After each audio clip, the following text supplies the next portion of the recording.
Salam sejahtera kepada semua dan kepada pensyarah, iaitu Panca. Kami akan membentangkan tutorial minggu ketiga topik aksi, iaitu bahan baca, bacaan intensif dan bacaan intensif. Saya akan serahkan pembentangan pada saudari Fauzuna. Baik, terima kasih. Jadi saya akan membincangkan tentang apa itu bacaan intensif. Bacaan intensif ini adalah pada asasnya bertujuan memperkembangkan kebolehan dalam meneliti, memahami dan mentafsir apa sahaja yang dibaca dengan tepat. Bacaan ini juga memberi tekanan kepada kajian-kajian terhadap ciri-ciri tata bahasa, meneliti pembentukan dan penggunaan perkataan.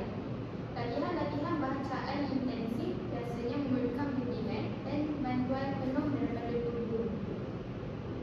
Jadi konsep bacaan intensif ini adalah merupakan satu kegiatan membaca yang dikaitkan dengan usaha melanjutkan lagi perkembangan pembelajaran bahasa. Belajar di bawah pimpinan guru. Bacaan intensif ini memberi asas untuk mengajar memberi penjelasan atau keterangan mengenai sesuatu yang sukar dan juga memberi asas untuk memperkembangkan pembendaharaan kata.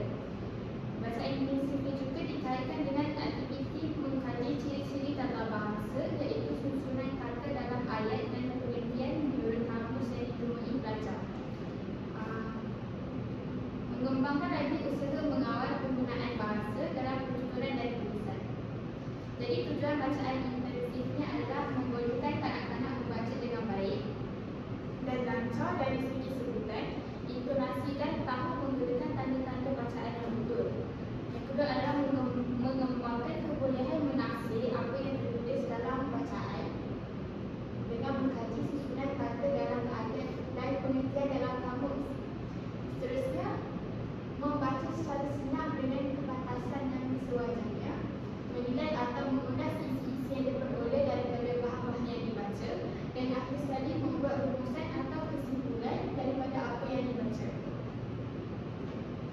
Seterusnya saya akan memberikan kepada saudari Azma. Terima kasih saudari Fauzuna.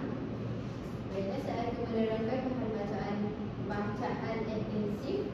Bacaan intensif merupakan bacaan yang meluas yang menekankan aktiviti membaca yang dilakukan di luar kelas, misalnya di perpustakaan ke di rumah masing-masing ke seterusnya, memberi tumpuan kepada beberapa aspek seperti menitik beratkan aspek pengukuhan asas bacaan, menambah kemahiran memahami dan menaakur isi bacaan, meningkatkan kepantasan membaca dan kebolehan memetik isi-isi penting.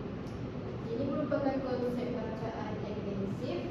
Pertama, satu kegiatan membaca yang dilakukan oleh murid di luar kelas secara bersendirian tanpa bimbingan guru.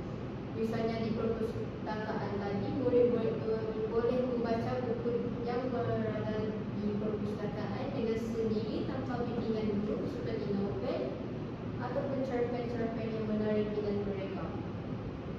Kedua, bahan bacaan harus luas, bukan sahaja sesuai dari segi perbendaharaan kata, tetapi sesuai dengan minat, umur, jantina, pengamaan, sikap dan cita-cita murid itu. Hal ini kerana tanpa minat mereka tidak akan membaca. Ketiga, bahan intensif harus daripada bahan-bahan yang berbeza. Seterusnya, mengendalikan murid membaca sesuatu bahan tanpa menghadapi kesukaran. Ini merupakan peranan bacaan intensif. Pertama, meningkatkan pemahaman murid terhadap bahan bacaan, memotivasikan murid untuk membaca, dan membantu murid dalam penulisan, menambah kosakata, mendedahkan murid kepada aspek-aspek bahasa, mengukuhkan pengetahuan bahasa yang dipelajari, dan meningkatkan keterampilan berbahasa dalam kalangan murid. Maaf, ada kesalahan. Ini merupakan ciri-ciri pendekatan bacaan intensif. murid membaca seberapa banyak buku yang termampu. Membaca dilakukan mengikut kehendak murid itu sendiri. Ketiga, bahan bacaan bersesuaian dengan keterampilan berbahasa murid, khususnya dari aspek kosakata dan tata bahasa. Bacaan dilakukan bersendirian secara senyap dan mengikut kemampuan sendiri. Ini merupakan perbezaan antara bahan bacaan intensif dan bacaan intensif.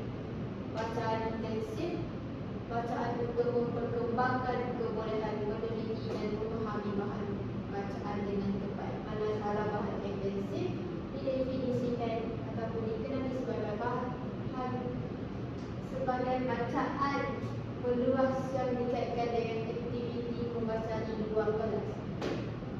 Tujuan untuk bacaan intensif iaitu mengembangkan kebolehan mentafsir apa yang tertulis dengan mengkaji struktur ayat dan rujuk kamus. Manakala bacaan intensif, pengukuhan kemahiran asas bacaan, menakut isi bacaan agar murid mendapat kepuasan dan keseluruhan ketika membaca. Contoh aktiviti bahan bacaan intensif. Astagfirullahaladzim. Latihan perkamusan dan mengkaji imbuhan dalam ayat. Manakala bacaan intensif pula menulis sinopsis